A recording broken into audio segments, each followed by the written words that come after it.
Hey guys, it's Alyssa, and today we're talking about our stock tank. I'm going to go step by step everything we did to install it, Yeah. everything we bought, and how much it cost. I'm also going to show Yep. you an awesome before and after, so make sure you check out the whole video because I'm super stoked on how this whole project turned out. So let's go ahead and jump into it. I searched for months and finally found a good price on a stock tank on Facebook Marketplace, so we drove to pick it up.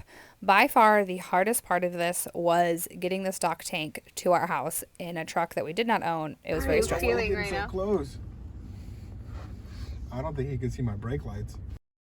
First thing, you definitely need to purchase the guide from Stock Tank Authority. They have a website, great Instagram, and it gives you step by step everything you need to know and buy for your stock tank. We followed it to a T.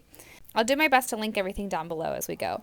First step after getting the tank here was trying to level out the ground. Honestly, I had no idea what I'm doing, but I raked it all up and then we poured sand to level it out. After that, we sanded and painted. I have a whole video on sanding and painting it, so make sure you check that out. That was the second hardest part, and I definitely learned a lot. You should definitely check that video out if you're planning on painting the inside or outside of your stock tank. What seems to be the most intimidating part for one is drilling these holes, but we bought the drill bit from Amazon and did one as high and one as low as we could, and it was really pretty simple. It just sounds awful, but I have a lot of footage, a lot of video of us cutting this hole because it did take a while. It's just a slow and steady kind of thing, and you definitely should wear gloves. My husband cut his finger for sure.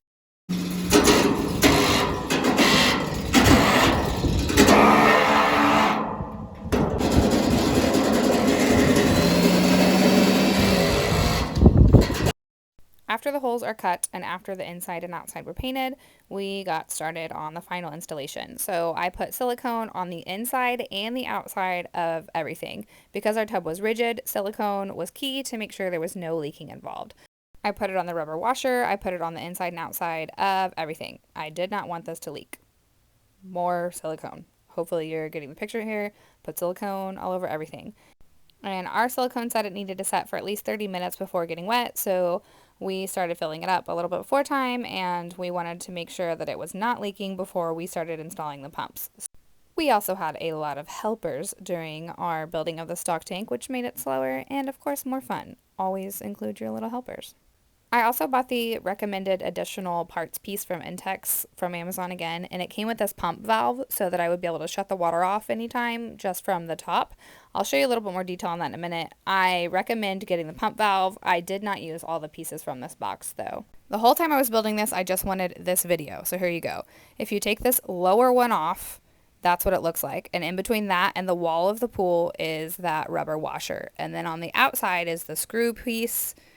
And this pump, the lower hole, goes to the motor one right there, goes into that one.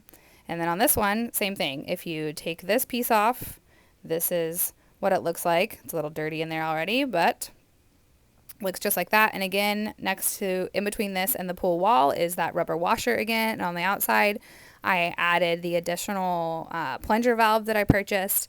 And then this hose goes directly into the taller piece on the motor. I originally had them installed backwards and it did not work. So make sure you have the top hole and the bottom hole going to the right places on this.